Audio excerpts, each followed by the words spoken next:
Let's take a look at the next drill in our breaststroke series. Here we've been discovering and exploring on how to be able to really set a great kick while also emphasizing a line. Now, some of these drills may seem like very basic, but what we like to be able to do is just doing things in different positions to help our athletes really understand what it means to be able to establish either a good kicking position or establishing a great line. Both of these items are really important, especially with the breaststroke. So here what we're going to do is we're going to go into a flat position. We're going to be using a snorkel to allow our athlete to keep the head nice and steady and have a steady stream of air. And then what we're going to do here is just we're going to interlace our thumbs, holding this line position here up at the front. This is just, again, another real good way to be able to help athletes understand what it means to be able to kick into that line. Let's go over the key items of this drill and the things that we look for. We'll start out at the top this time because there isn't really that much going on here, but just some kind of key things here to emphasize. As we mentioned, we want to see those thumbs interlaced. This helps establish that line so that way we can just constantly go forward. We're going to keep that head down, and everything from the hips to the fingertips is going to stay straight. The only source of propulsion here is going to be the kick. So let's go over that kick and some of the key things that we look for. Here what we're going to see is those heels come up to the hips. The closer and higher we can get those heels here to the hips, this will generate the most amount of power for the athlete in their breaststroke kick. Now here we can kind of see that we have a little bit of a gap here between the heel and the hip. Just remember, your athletes are going to have different levels of flexibility and maybe mobility with their either their joints or their muscles. So every athlete will be able to kick a little bit differently.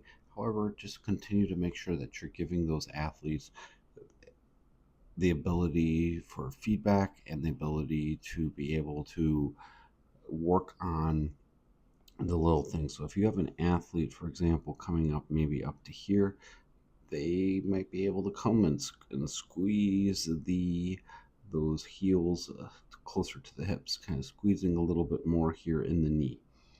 What we also want to look for here is that the knees are going to stay along the hip line. If they go outside a little bit, that'll be all right. However, we want to emphasize keeping the kick within that hip line, or sometimes what is commonly referred to as just it's being a narrow kick. Here we also want to see those feet turn outward when they reach their highest point.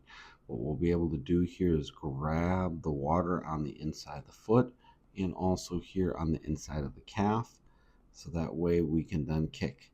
The kicking direction is going to be at a downward angle, just like this. Another thing that we really like to emphasize here with our athletes is to bring those feet up and squeeze those toes so that way the feet are able to get up and recover up to the surface. And then what we do is just we perform each movement repeatedly. Now here you may notice those hips rise up a little bit.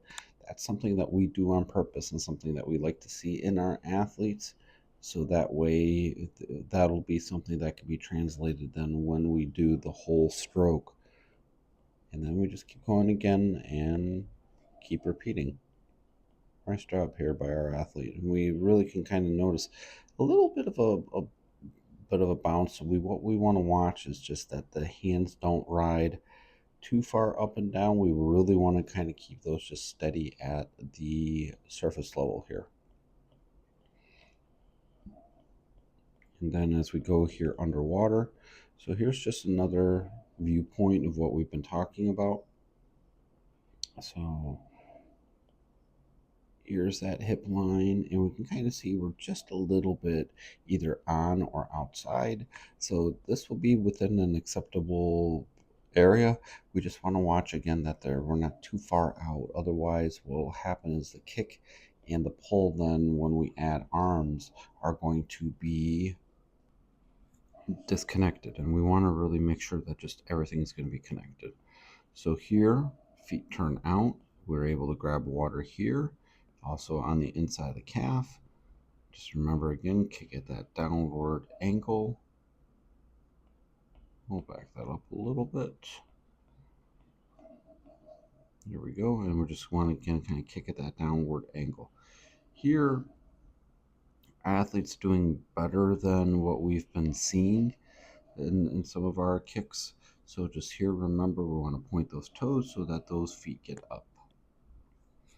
And then here on our return view, just again, keeping those thumbs interlaced and keeping it relatively high up to just below the surface. The head here is going to stay again nice and steady. And we'll just keep performing that kick. Nice and strong there. Remember, always kick at that downward angle. Then on our return view here under the water, so here we can kind of see and give some feedback to our athlete that we have those feet really deep here, or sorry, those hands here really deep here under the surface of the water. So what we would want to emphasize with our athlete is just to bring those hands up here a little bit more up toward the surface as we're then traveling through the water. Overall here, if you found some great value out of this, be sure to drop a like and subscribe.